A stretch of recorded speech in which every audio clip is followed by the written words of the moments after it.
St. Mary's General Hospital prided itself on its polished halls and perfect reputation.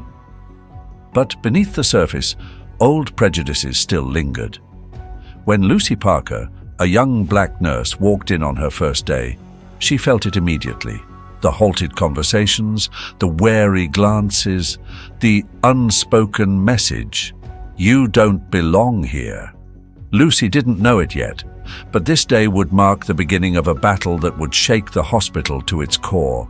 Because she wasn't just another new nurse, and St. Mary's wasn't just another hospital. Let's see how it all began. How could someone like her appear here? The words weren't spoken directly to Lucy Parker, but she heard them all the same. The way they came out, slow and heavy, like they were meant to be both a joke and a warning. She had barely stepped past the hospital's main entrance before she felt it. The shift in the air.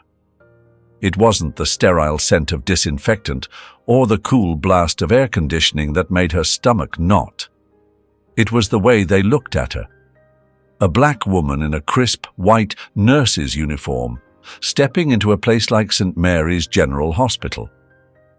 Lucy wasn't naive. She'd dealt with this before, but never quite like this. Not so blatant, not so suffocating. She straightened her back, lifted her chin.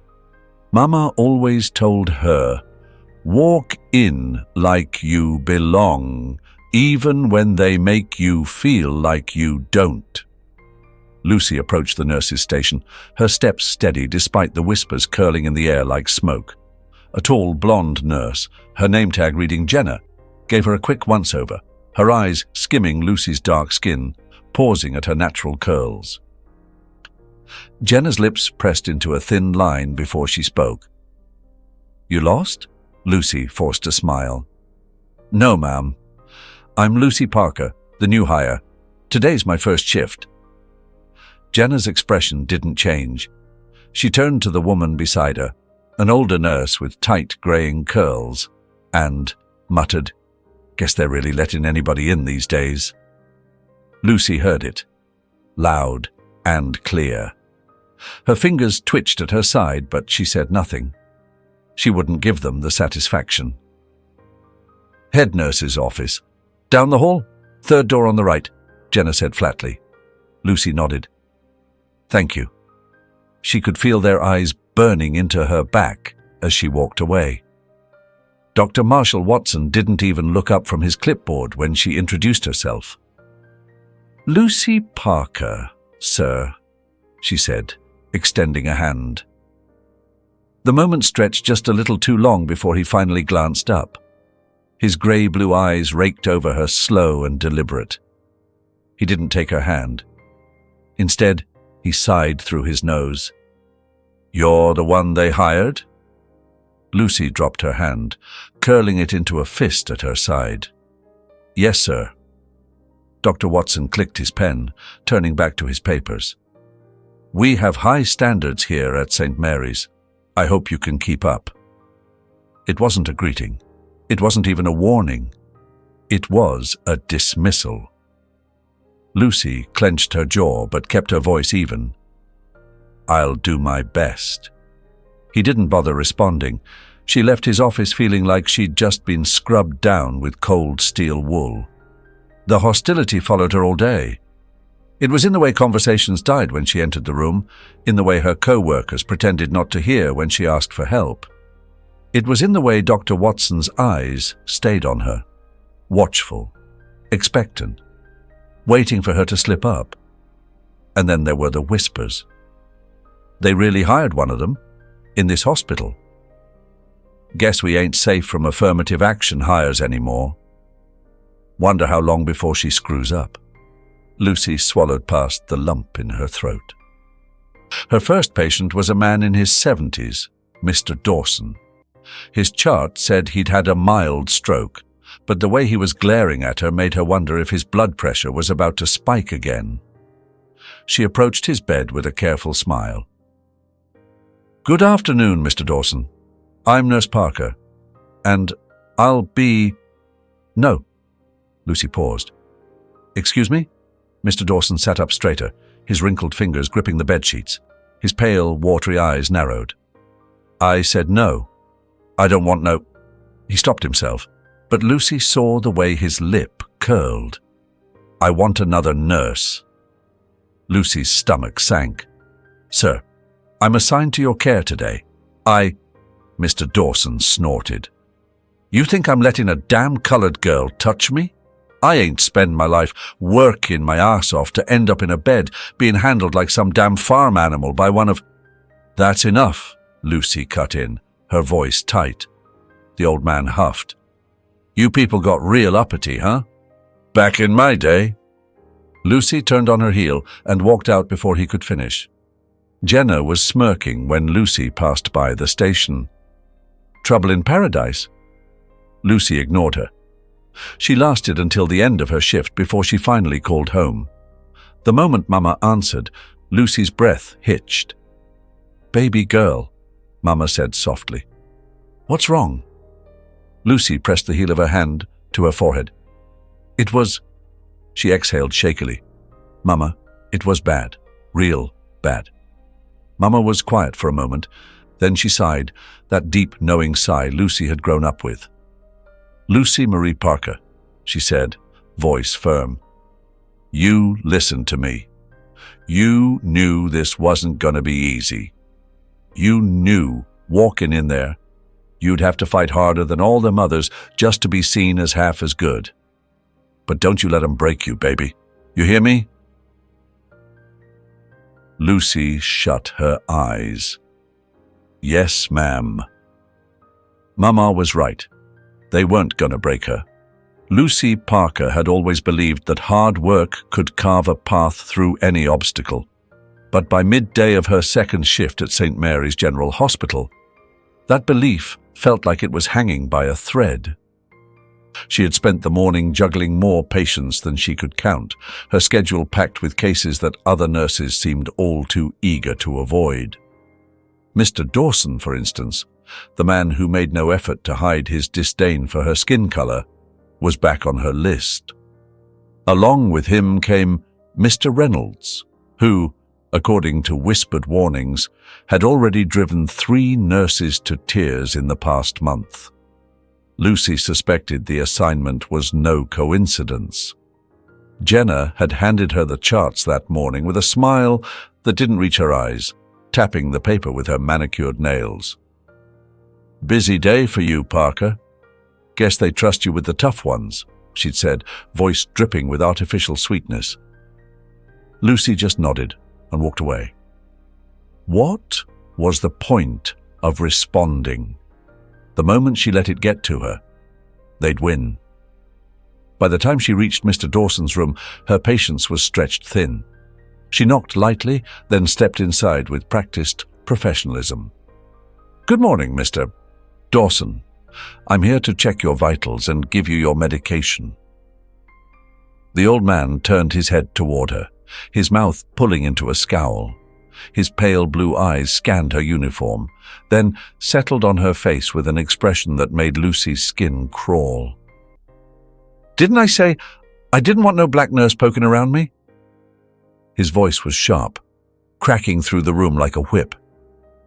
Lucy gripped the chart a little tighter but kept her tone even. I'm the nurse assigned to your care today, sir. Let's get these vitals done, and then I'll be out of your way. He shook his head and laughed bitterly.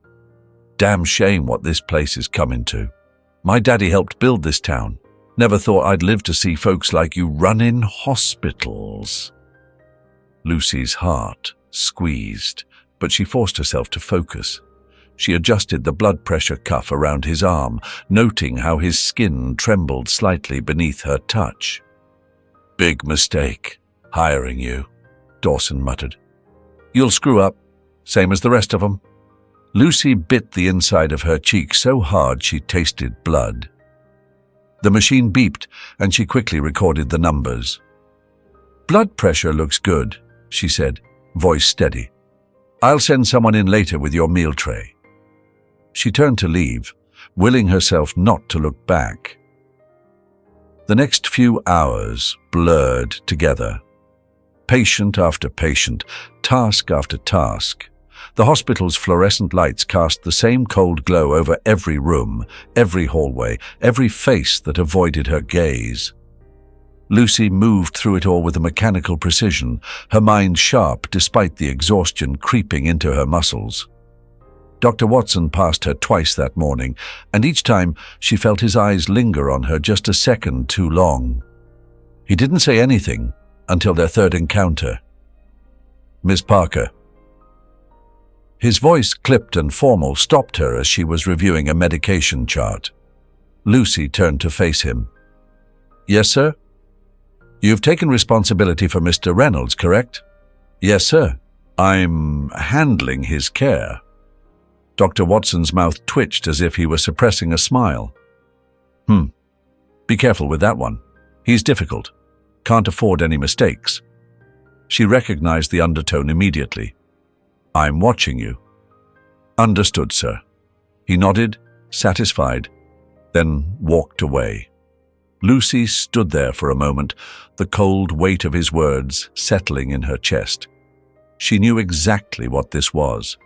They had handed her the hardest patients, doubled her workload, and waited for her to falter. One error, one complaint, and she'd be labeled incompetent. An unspoken "I told you so" hanging in the air. Lucy was adjusting Mr. Reynolds's IV drip when she first noticed him watching her. The patient in room 209 was an older black man with a salt and pepper beard and sharp, inquisitive eyes. He'd broken both arms in a fall, but from the quiet intelligence in his gaze, Lucy suspected his mind was as strong as ever. "You move like somebody who knows what they're doing," he said, after a few minutes of silence. Lucy glanced up, surprised. "Just trying to do my job, sir." He chuckled softly. "Plenty folks round here doing their job. Don't mean they do it with care."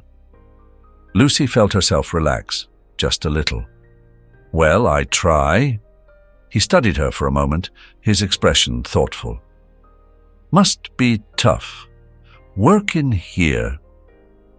Lucy hesitated, unsure how to respond. Honesty felt risky in this place. "It has its moments."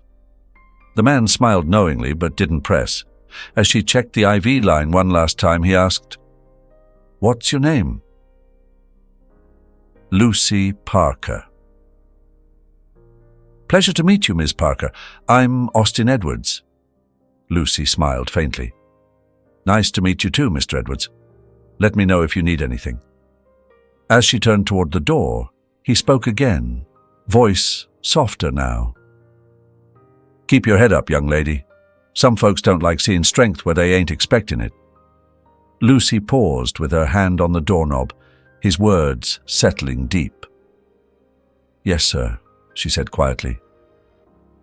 The next day started like the others. Too many patients, too few breaks, and the weight of unspoken judgments pressing down on her shoulders. By mid-morning, she was elbow-deep in patient charts when she heard footsteps approach the station. The shift in the room's atmosphere was immediate. Conversations halted, bodies shifted, and every eye turned toward the tall figure of Dr. Marshall Watson. Lucy didn't look up. She didn't need to. His presence was as sharp and cold as a scalpel. "Ms. Parker," he said, voice loud enough to carry across the room. She kept her expression neutral as she met his gaze. "Yes, sir?" Dr. Watson's eyes flicked to the chart in her hands, then back to her. "I see you're still here." His tone was light, almost casual, but the undercurrent was unmistakable. "Still here and still working," Lucy replied. His smile was thin and humorless. "Yes, well, I suppose that's the way it goes when hospitals are forced to prioritize diversity over competence." The words hit like a slap. A few nurses shifted uncomfortably, but no one spoke. Jenna smirked from her perch across the desk. Lucy felt the heat rise in her face, but she didn't break eye contact. "I'm here because I earned it, sir. Same as everyone else." "Is that so?" Watson chuckled softly, turning to the onlookers. "You hear that? Ms. Parker here thinks she earned her spot. Isn't it nice to see such confidence from our diversity hire?" A ripple of nervous laughter followed his words.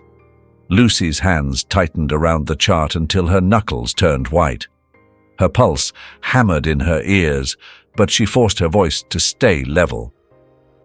"I am a nurse," she said. "A damn good one. My patients know it.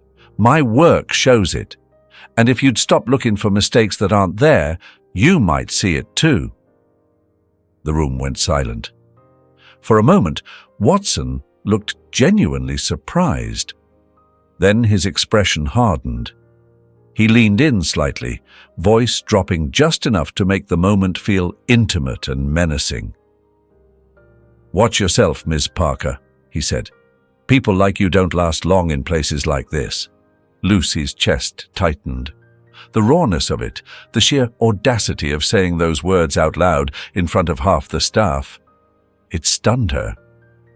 Watson turned on his heel and strode away, leaving behind a vacuum of tension. The nurses exchanged glances but quickly went back to their tasks. No one said a word to Lucy. No one ever did. Later, as Lucy made her rounds, she found herself in Mr. Edwards's room again. He was sitting up slightly, eyes sharp beneath his graying brows. "Morning, Mr. Edwards," Lucy greeted, forcing a smile. He tilted his head. "You okay, Nurse Parker?" Her smile faltered. "I'm fine, sir." He didn't respond right away. Instead, he gestured toward the chair beside his bed. "Sit for a minute." "I've got rounds. They can wait." Lucy hesitated, then sank into the chair. The exhaustion hit her the moment she did. Mr. Edwards watched her for a long time before speaking. "Heard what happened out there," he said softly. Lucy's breath caught in her chest. "You heard that?" "Hard not to. Sound carries in these halls. Dr. Watson ain't exactly subtle." Shame crept up Lucy's neck. "I shouldn't have talked back like that. It got to me." Mr. Edwards shook his head. "Don't you apologize. What you did took guts. That man's been strutting around here for years, acting like he owns the air folks breathe. Someone needed to stand up to him." Lucy rubbed her eyes, exhaustion mingling with frustration. "Feels like all I'm doing is making it worse." "Maybe," Mr. Edwards said, his voice low. "Or maybe you're stirring up exactly what needs stirring. Folks like that, they count on silence, count on people like you keeping your head down." Lucy stared at the floor. She wanted to believe him, wanted to think her defiance meant something more than just another mark against her name. But doubt gnawed at the edges of her resolve. The tension was palpable long before Lucy Parker stepped into the operating room. She felt it in the way the morning staff exchanged glances, in the hushed conversations that stopped when she approached. Something was brewing beneath the surface, and it wasn't just another busy hospital shift. Her suspicion was confirmed when she saw her name scrawled in bold letters on the surgical assignment board. Parker, L. Or 3. Assist Dr. M. Watson. Lucy's heart skipped. The OR was no ordinary assignment. Surgical rotations were usually reserved for more senior nurses or those specifically trained for it. But today, there it was. Her name, standing out like a spotlight. She didn't need Jenna's snide remark to know what this was. "Big day, huh?" Jenna's voice drifted from across the nurses' station. "Assisting the great Dr. Watson. Hope you don't, mess it up." Lucy forced a tight smile. "Thanks for the encouragement, Jenna." Jenna's eyes sparkled with amusement. "Hey, just looking out. Wouldn't want you making any of those rookie mistakes, especially in front of the big boss." Lucy said nothing, She turned back to the chart in front of her, but her hands felt cold and her thoughts raced. This wasn't an opportunity. It was a setup. The patient was a middle-aged man, a construction worker with internal bleeding from a site accident. It was a complicated case, one that required steady hands and sharp focus. Lucy stood near the prep area, adjusting her mask and gloves, her mind running through the protocols she had drilled into memory. Her instincts screamed that this was more than a routine assignment. She could almost hear Dr. Watson's voice from the other day. "People like you don't last long in places like this." Was this how he planned to make sure she didn't? The operating room was already bustling when she stepped in. The anesthesiologist was prepping the patient, the surgical techs organizing instruments. At the head of it all stood Dr. Marshall Watson, his posture rigid beneath the sterile gown, his eyes glinting as he caught sight of her. "Miss Parker," he greeted, voice sharp even through the mask. "Try to keep up." "Yes, sir," Lucy answered, positioning herself across from him. The overhead lights bathed the patient's abdomen in a cold white glow. The beeping of the heart monitor filled the silence as everyone settled into their roles. Lucy's pulse quickened. The first incision was smooth. Dr. Watson worked methodically, issuing instructions with mechanical precision. Lucy anticipated his requests, passing instruments with steady hands. She reminded herself that she knew this, knew the steps, the anatomy, the protocols. The OR didn't care about skin color or politics. It demanded skill, and she had plenty of that. But then she noticed it. A subtle tremor in Watson's left hand as he navigated toward the spleen. His movements, usually so confident, faltered for a fraction of a second. Lucy's breath caught. She scanned the exposed surgical site. The bleed was deeper than expected, close to a major artery. Dr. Watson was preparing to clamp it, too aggressively, too close. If he applied that much pressure where he was headed, the artery would tear. The patient could bleed out in seconds. Her throat went dry. No one else seemed to notice. The scrub tech was focused on her instruments. The anesthesiologist was monitoring vitals. It was up to her. Lucy drew a shaky breath. "Doctor," she said, voice low but clear, "that artery's fragile. I recommend adjusting the angle before you clamp." The room froze. Watson's head snapped up. His eyes locked onto hers, cold and sharp. "Excuse me," Lucy swallowed. "The artery, it's compromised. If you clamp from that position, it could rupture. Recommend shifting 10 degrees laterally." Silence. The tension was suffocating. The surgical team stood like statues. The heart monitor's rhythmic beep sounded unnaturally loud. Watson didn't move. His jaw tightened beneath his mask. Lucy could see the fury in his eyes, the indignation of being challenged in front of his team, and worse, by her. Seconds ticked by. The patient's vitals dipped slightly, a warning on the monitor. "Doctor," Lucy said again, softer but insistent. "The artery." The tremor in Watson's hand returned. He glanced at the surgical site, then back at her. His nostrils flared. Without a word, he adjusted the clamp. 10 degrees to the left. The artery held. The bleeding slowed. Lucy heard the collective exhale of the team. The procedure continued without another hitch. Watson said nothing to her for the remainder of the surgery.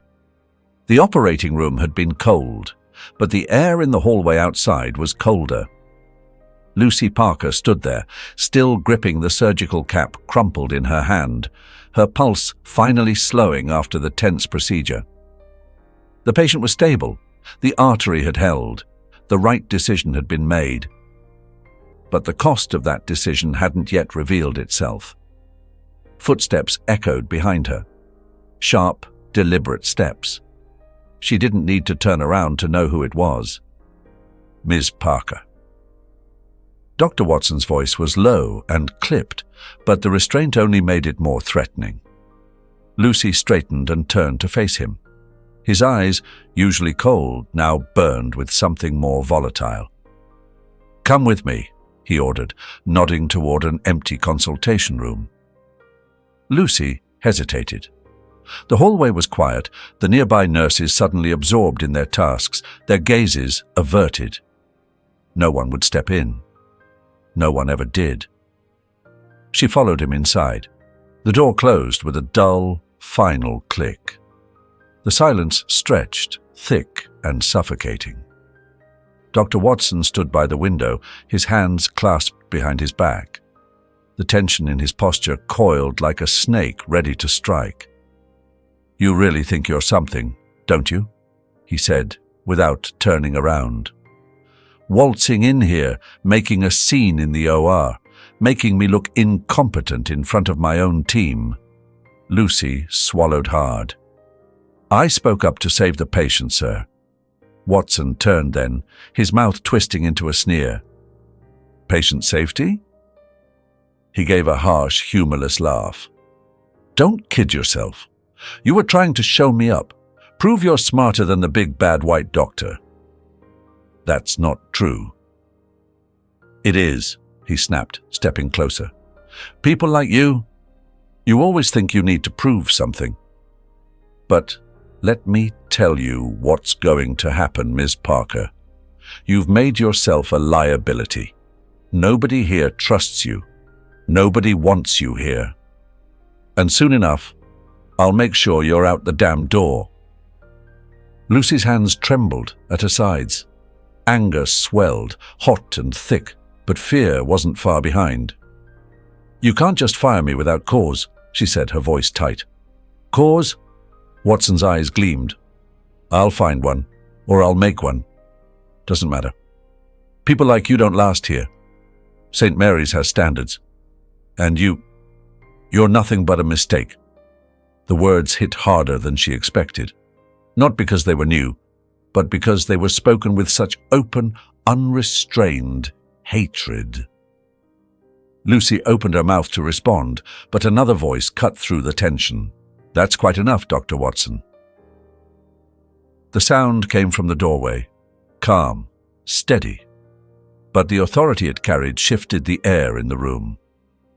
Lucy turned toward the voice. Austin Edwards stood there, his arms still cast-bound from his skiing accident, but his posture exuded quiet command. His eyes were fixed on Dr. Watson with a look Lucy hadn't seen before, cool, assessing, and unyielding. Watson stiffened. "Mr. Edwards," he said, forcing a smile, "I didn't realize you were listening." Edwards arched a brow. "I was. Heard every word."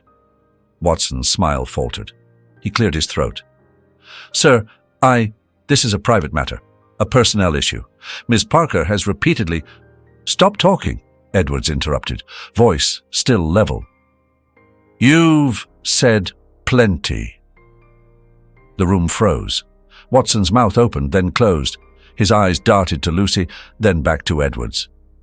"Mr. Edwards," Lucy said softly, still grappling with the surreal shift in power dynamics. I can handle this." "No, Ms. Parker," Edwards said without looking at her. "You've been handling it long enough." He took a slow step forward, his eyes never leaving Watson's. "You like to talk about standards, Doctor, about who belongs here and who doesn't." Watson forced a thin smile. "Of course, sir. St. Mary's prides itself on maintaining the highest." "And yet," Edwards continued, cutting him off, "you've just demonstrated quite publicly that you're a liability to this institution. I'd imagine the hospital board will be very interested in what I've heard today?" Watson blanched. "Sir, Not finished," Edwards said, voice like granite. He tilted his head slightly. "You know who I am, don't you?"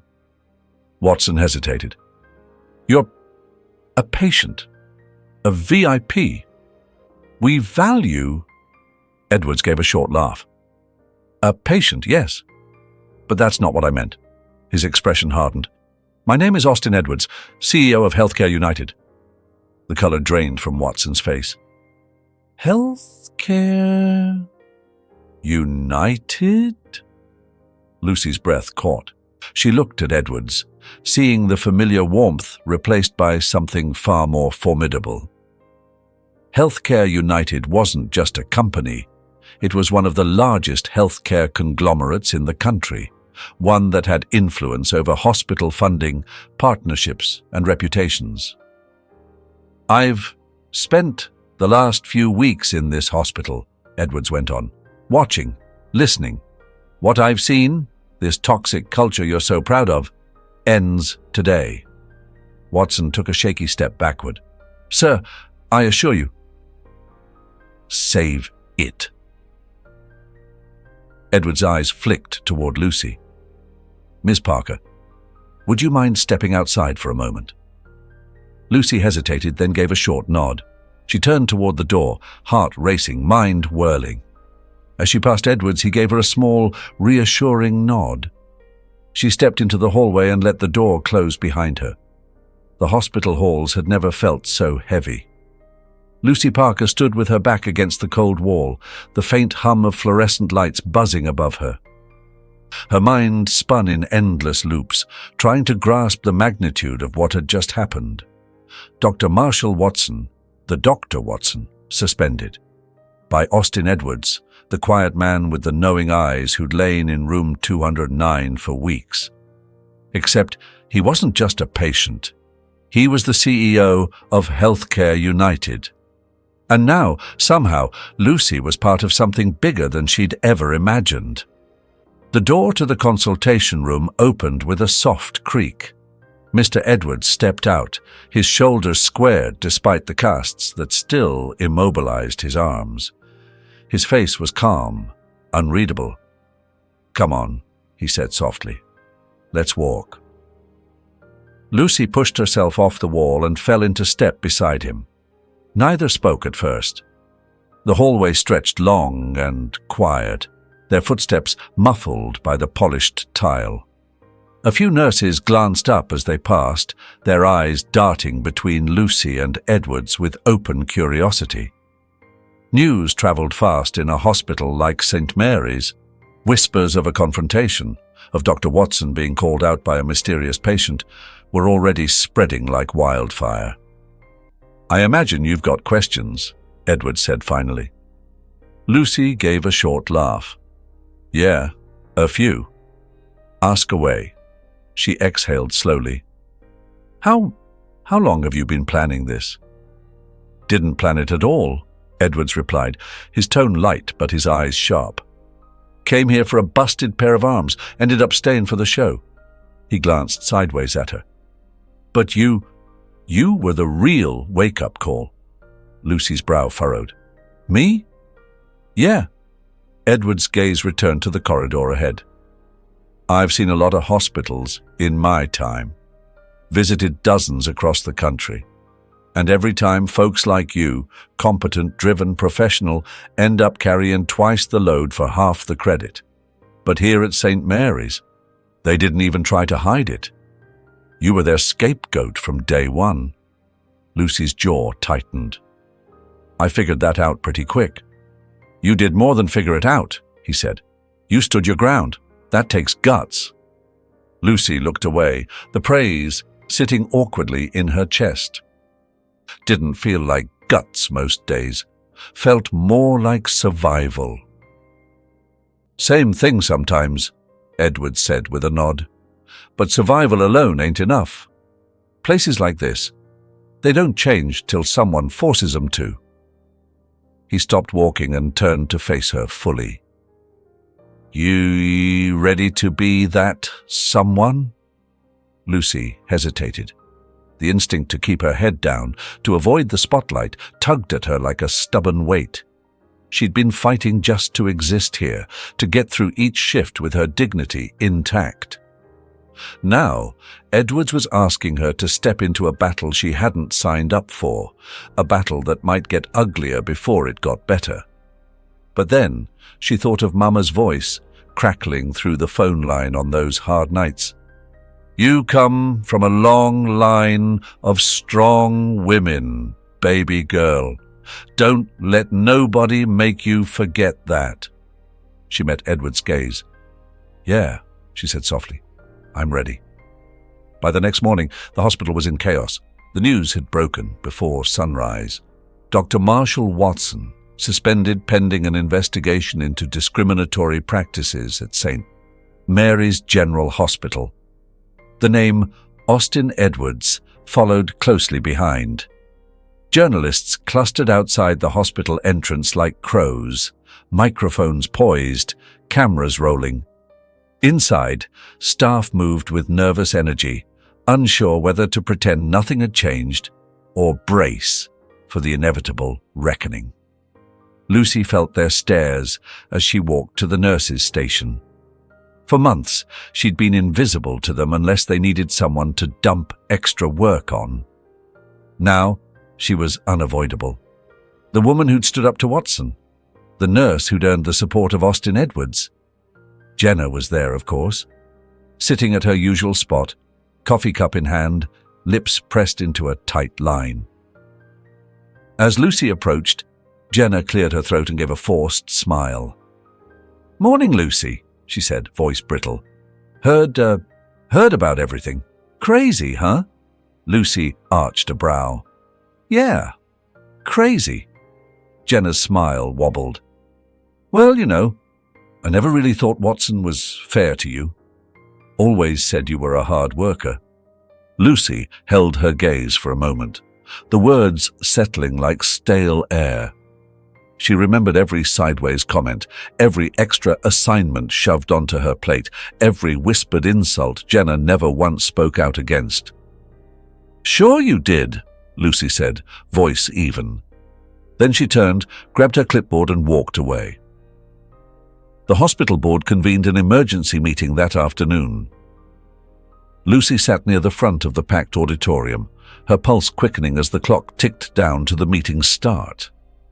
She hadn't been invited as a guest. Edwards had insisted she sit beside him, front and center. The room buzzed with tension. Doctors, nurses, administrators, people who'd ignored the problem for years, shifted uncomfortably in their seats. The murmur died as Austin Edwards stepped onto the stage. He moved slowly, methodically, his casts still a visible reminder of his initial role here as a patient. He adjusted the microphone with stiff fingers, then surveyed the crowd. "My name is Austin Edwards," he began, voice clear and steady. "I came to St. Mary's for medical care.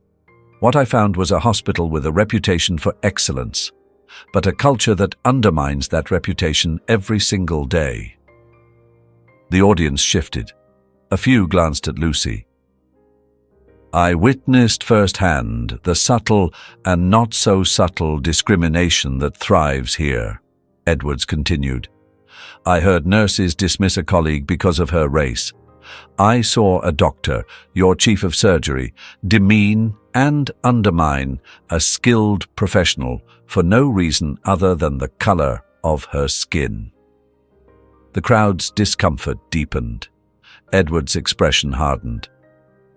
"Let me be clear. Healthcare United partners with hospitals committed to quality care for all patients and a workplace that respects all employees. St. Mary's has failed on that front, and that changes today." He paused, letting the words sink in. "Effective immediately, there will be a full investigation into hospital practices, led by an independent review board, mandatory diversity and bias training for all staff, and a new leadership structure focused on building a culture of integrity, respect, and excellence." Murmurs rippled through the room. "To lead that effort," Edwards added, glancing toward Lucy, "I've asked Nurse Lucy Parker to serve as chair of the Diversity and Inclusion Committee." The auditorium fell silent. Lucy's chest tightened.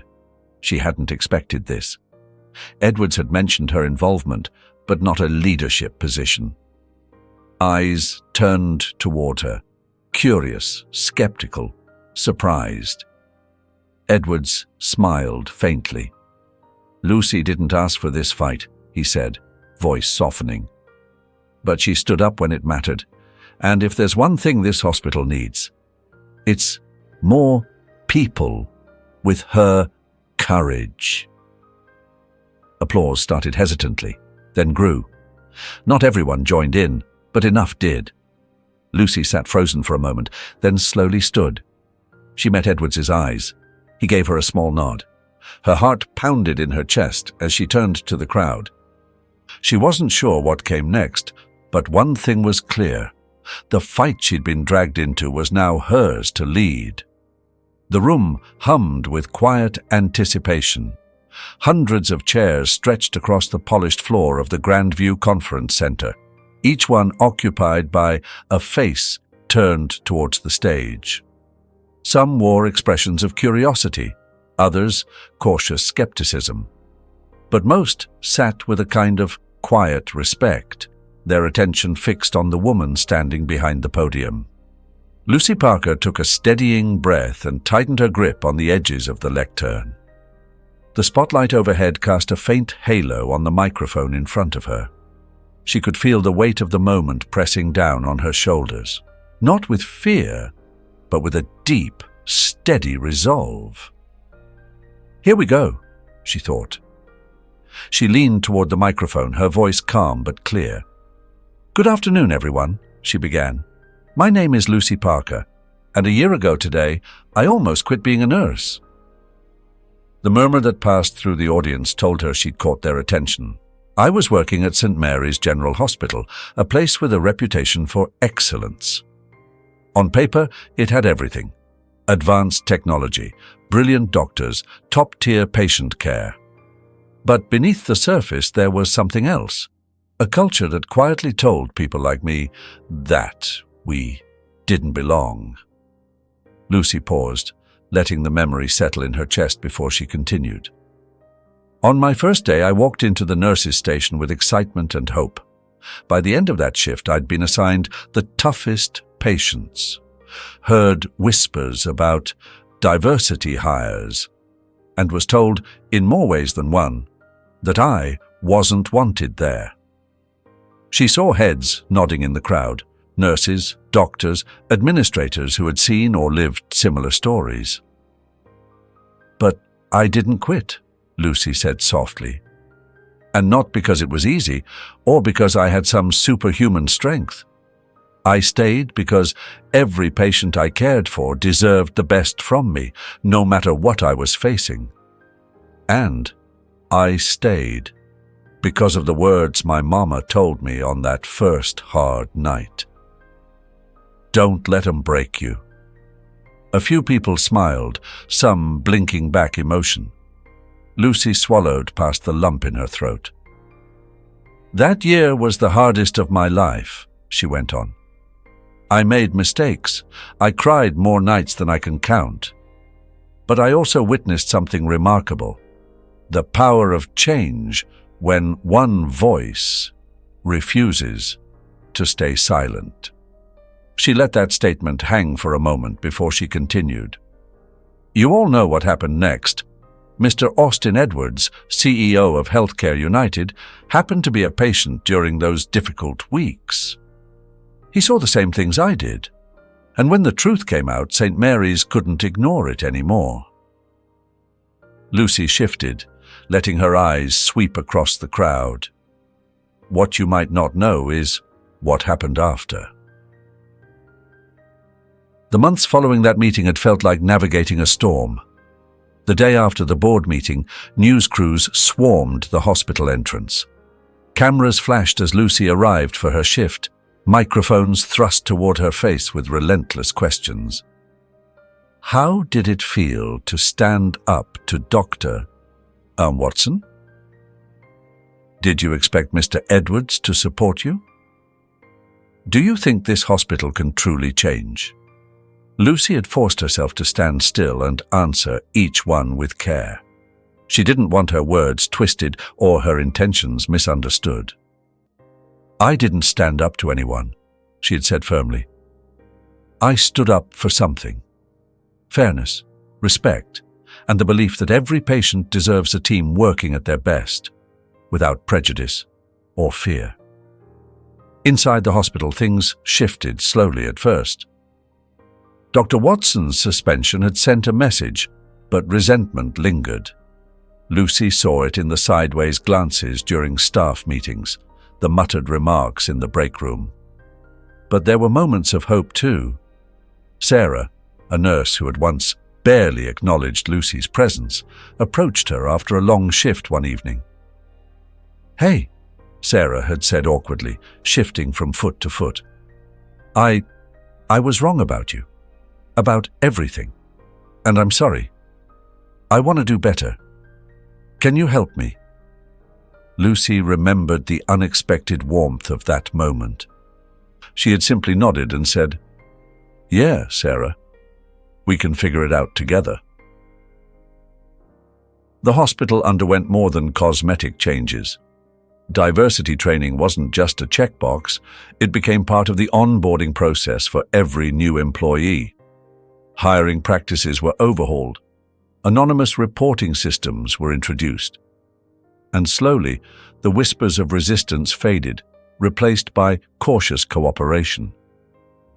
By the time winter rolled around, St. Mary's was no longer just a hospital with a good reputation. It was becoming a model of inclusive care.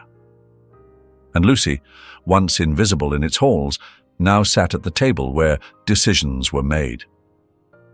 Lucy's voice brought the audience back to the present. Today, St. Mary's isn't perfect. We still have work to do. Hard, uncomfortable work. But when patients walk through our doors, they know they'll be treated with the same respect, no matter who they are. And when nurses like me show up for their first shift, they don't feel like outsiders. They feel like part of a team. The audience stirred, the energy shifting from quiet attention to something warmer. "Change isn't easy," Lucy continued. "It's slow, it's messy, and it makes people uncomfortable. But if we want our hospitals to truly serve every patient with the dignity they deserve, then that's the kind of discomfort we need to embrace." She glanced toward the side of the stage where Austin Edwards stood, his arms now free from their casts, but still bearing faint scars. He gave her a small nod of encouragement. Lucy took a breath and finished with the words she'd lived by every day since that first awful shift. "Don't let them break you. Don't let the fear, the resistance, the whispers stop you from doing what's right. Speak up, push through, and trust me, change will come." The room erupted in applause. Later that evening, as the crowd dispersed and the stage lights dimmed, Lucy stepped outside into the cool night air. She leaned against the stone railing of the conference center, letting the tension of the day melt away. "Quite a speech," came a familiar voice. She turned to find Austin Edwards beside her. "Didn't feel like a speech," Lucy said, smiling faintly. "Felt more like telling the truth. That's what makes it good." Edwards exhaled, the vapor swirling in the chilly air. "You know, hospitals across the country are reaching out. They want to know how we did it." Lucy shook her head in disbelief. "A year ago, I was scared to speak up about a misplaced chart. Now I'm standing at conferences talking about systemic change." "Funny how life works," Edwards said with a chuckle. "You ready for what's next?" Lucy looked up at the sky, stars glinting through the dark expanse. "The fight's not over," she said softly. "But yeah, I'm ready." Edwards smiled. "Good, because you've started something real here. And I don't think it's going to stop with St. Mary's." Lucy nodded. The weight of the journey still pressed on her, but now it was accompanied by something stronger. Hope. She straightened, squared her shoulders, and walked toward whatever came next. The story of Lucy Parker is a powerful testament to resilience, courage, and the fight for justice. Her journey from isolation to empowerment highlights the deep-rooted challenges of workplace discrimination and the strength it takes to confront systemic biases. Lucy's unwavering determination, despite hostility and fear, demonstrates the importance of standing up for what's right. Her success reminds us that real change requires persistence, integrity, and the willingness to challenge the status quo.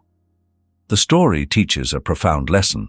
When we refuse to be broken by prejudice and instead act with courage and compassion, we can inspire meaningful, lasting change. If this story touched your heart, don't forget to like and share it. Leave a comment to tell us how it inspired you, and if you haven't already, subscribe to the channel. May God bless you and be with you every step of the way. Hope.